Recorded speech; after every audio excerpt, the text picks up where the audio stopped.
Hi friends, welcome back to my channel. ಇವತ್ತು ಒಂದು ಲಂಚ್ಗೆ ನಾವು ಬೇಕಾಗಿರೋವಂಥ ಒಳ್ಳೆ ಸಾಂಬಾರನ್ನ ರೆಡಿ ಮಾಡ್ಕೊಳ್ಳೋಣ. ವಿಡಿಯೋ ಕೊನೆ ತನಕ ನೋಡಿ ಫ್ರೆಂಡ್ಸ್, ನಿಮಗೆ ತುಂಬ ಇಷ್ಟ ಆಗುತ್ತೆ ರೆಸಿಪಿನೂ ಕೂಡ. ವಿಡಿಯೋ ಸ್ಟಾರ್ಟ್ ಮಾಡೋಣ ಬನ್ನಿ. ನನಗೆ ಫಸ್ಟಿಗೆ ಇಲ್ಲಿ ತೋರಿಸ್ತಾ ಇರೋಂಥ ಎಲ್ಲ ಐಟಮ್ಸು ಬೇಕು ಸಾಂಬಾರಿಗೆ. ನೀವು ವಿಡಿಯೋ ಸ್ಕಿಪ್ ಮಾಡಬೇಡಿ ಫ್ರೆಂಡ್ಸ್, ಕೊನೆ ತನಕ ನೋಡಿ. ಈ ಸೊಪ್ಪು ಬಂದು ಮಾರ್ಕೆಟಲ್ಲಿ ನಿಮಗೆ ಸಿಗುತ್ತೆ, ಮಿಕ್ಸ್ ಸೊಪ್ಪಾಗಿರುತ್ತೆ ಅದು. ಈ ಕಡೆ ಬಿಸಿ ನೀರನ್ನ ಕಾಯಿಸ್ಕೊಂಡು ಸೊಪ್ಪು ಮತ್ತು ತೊಗರಿಬೇಳೆನ ಹಾಕೊಂಡು ಚೆನ್ನಾಗಿ ಬೇಯಿಸ್ಕೊಬೇಕು ಫ್ರೆಂಡ್ಸ್. ನೋಡ್ಬೋದು ಚೆನ್ನಾಗಿ ಅದು ಕುದೀತಾ ಇದೆ. ಚೆನ್ನಾಗಿ ಬೇಯಿಸ್ಕೊಬೇಕು ಫ್ರೆಂಡ್ಸ್. ಅರ್ಧಂಬರ್ಧ ಬೆಂದಿರೋದು ನೀವು ತಗೊಬಾರ್ದು. ಚೆನ್ನಾಗಿ ಬೆಂದಾದಮೇಲೆ ನೀವು ಸೊಪ್ಪನ್ನ ತಗೊಬೇಕು. ಮಿನಿಮಮ್ ಏನೇನೋ ಒಂದು 10 ನಿಮಿಷ ಬೇಕಾಗುತ್ತೆ ಸೊಪ್ಪು ಬೇಯೋಕ್ಕೆ. ನೀವು ಸೊಪ್ಪನ್ನ ಈ ಕಡೆ ತಗೊಂಡು ಒಂದು ಪ್ಲೇಟ್ಗೆ ಹಾಕ್ಕೊಂಡು ಆರೋಕ್ಕೆ ಇಟ್ಕೊಳ್ಳಿ ಫ್ರೆಂಡ್ಸ್. ಈಗ ಅದೇ ಸೊಪ್ಪು ನೀರಿಗೆ ನಾವು ತೊಗರಿಬೇಳೆನ ಹಾಕ್ಕೊಳ್ಳೋಣ. ಈ ಥರ ತೊಗರಿಬೇಳೆನ ಹಾಕ್ಕೊಂಡು ಟೊಮೊಟೊನೂ ಹಾಕ್ಕೊಬೇಕು ಫ್ರೆಂಡ್ಸ್. ತೊಗರಿಬೇಳೆ ಹಾಕಿ ಒಂದು 2 ನಿಮಿಷ ಆದಮೇಲೆ ಟೊಮೊಟೊನ ಕಟ್ ಮಾಡಿಕೊಂಡು ರೌಂಡಿಗೆ ಹಾಕ್ಕೊಬೇಕು ಫ್ರೆಂಡ್ಸ್. ನೋಡ್ಬೋದು, ಈಗ ನಾನು ಟೊಮೊಟೊನೂ ಕೂಡ ಹಾಕ್ಕೊಂಡಿದ್ದೀನಿ. ಚೆನ್ನಾಗಿ ಎರಡು ಬೇಯಲಿ ಫ್ರೆಂಡ್ಸ್. ನಾನು ಈಗ ನೆಕ್ಸ್ಟಿಗೆ ನೋಡ್ತಾ ಇದ್ದೀನಿ ತೊಗರಿಬೇಳೆ ಬೆಂದಿದೆ ಹೇಗೆ ಅಂತೇಳಿ. ಇನ್ನು ಅರ್ಧಂಬರ್ಧ ಬೆಂದಿದೆ, ಕ್ಲೀನಾಗಿ ಬೆಂದಿಲ್ಲ. ಈಗ ಕಟ್ ಮಾಡಿರೋ ಅಂಥ ಆಲೂಗಡ್ಡೆನ ಹಾಕ್ಕೊಳ್ಳೋಣ. ನೋಡ್ಬೋದು, ಈ ಥರ ಸ್ಕ್ವೇರ್ ಶೇಪಲ್ಲಿ ಆಲೂಗಡ್ಡೆನ ಕಟ್ ಮಾಡಿ ಹಾಕ್ಕೊಳ್ಳೋಣ ಫ್ರೆಂಡ್ಸ್. ನಾನು ಒಲೆಯಲ್ಲೇ ಅಡುಗೆ ಮಾಡೋದು, ಹಾಗಾಗಿ ಹಾಗೆ ವಿಡಿಯೋ ಶೇರ್ ಮಾಡ್ಕೊಂಡಿದ್ದೀನಿ.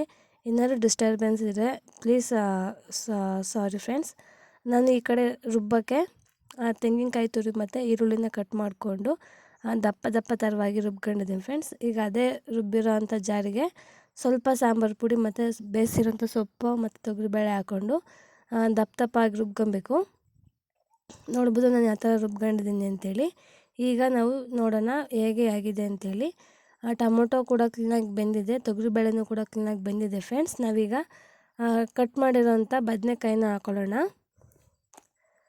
ಒಂದು 2 ನಿಮಿಷ ಆದಮೇಲೆ ನಾವು ರುಬ್ಬಿರೋ ಅಂಥ ಮಸಾಲೆನೂ ಕೂಡ ಹಾಕ್ಕೊಂಡು ಚೆನ್ನಾಗಿ ಕುದಿಸ್ಕೊಳ್ಳೋಣ ಫ್ರೆಂಡ್ಸ್. ನಾನು ವಿಡಿಯೋ ಹೇಗಿದೆ ಹಾಗೆ ಶೇರ್ ಮಾಡ್ಕೊಂಡಿದ್ದೀನಿ.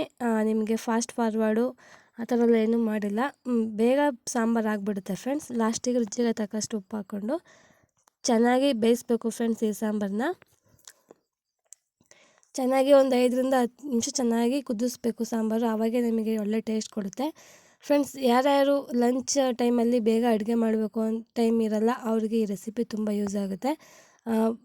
ನಿಮ್ಮ ಫ್ಯಾಮಿಲಿ ಫ್ರೆಂಡ್ಸಿಗೆಲ್ಲರಿಗೂ ಈ ವಿಡಿಯೋ ಶೇರ್ ಮಾಡಿ, ಅವ್ರಿಗೆ ತುಂಬ ಇಷ್ಟ ಆಗುತ್ತೆ, ಬೇಗನೂ ಕೂಡ ಆಗುತ್ತೆ. ನೋಡ್ಬೋದು ಫ್ರೆಂಡ್ಸ್, ಚೆನ್ನಾಗಿ ಕುದೀತಾ ಇದೆ.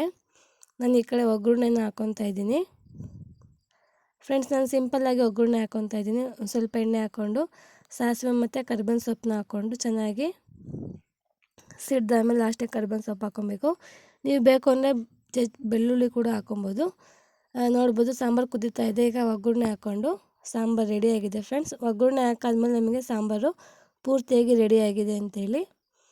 ನಾನು ಇದಕ್ಕೆ ಕಾಂಬಿನೇಷನ್ ಆಗಿ ರಾಗಿ ಮುದ್ದೆನೂ ಮತ್ತು ಸಾಂಬಾರನ್ನ ಕಾಂಬಿನೇಷನ್ ಆಗಿ ಸರ್ವ್ ಮಾಡ್ತಾಯಿದ್ದೀನಿ. ನೀವು ಬೇಕಂದರೆ ಚಪಾತಿನೂ ಮತ್ತು ರೊಟ್ಟಿ ಕೂಡ ತೊಗೊಬೋದು ಫ್ರೆಂಡ್ಸ್. ವಿಡಿಯೋ ಇಷ್ಟ ಆಗಿದ್ದರೆ ಪ್ಲೀಸ್ ಒಂದು ಲೈಕ್ ಮಾಡಿ, ಶೇರ್ ಮಾಡಿ, ಸಬ್ಸ್ಕ್ರೈಬ್ ಮಾಡಿಕೊಂಡು ಸಪೋರ್ಟ್ ಮಾಡಿ ಫ್ರೆಂಡ್ಸ್. ನಿಮ್ಮ ಫ್ಯಾಮಿಲಿ ಫ್ರೆಂಡ್ಸ್ಗೆಲ್ಲ ಶೇರ್ ಮಾಡಿ.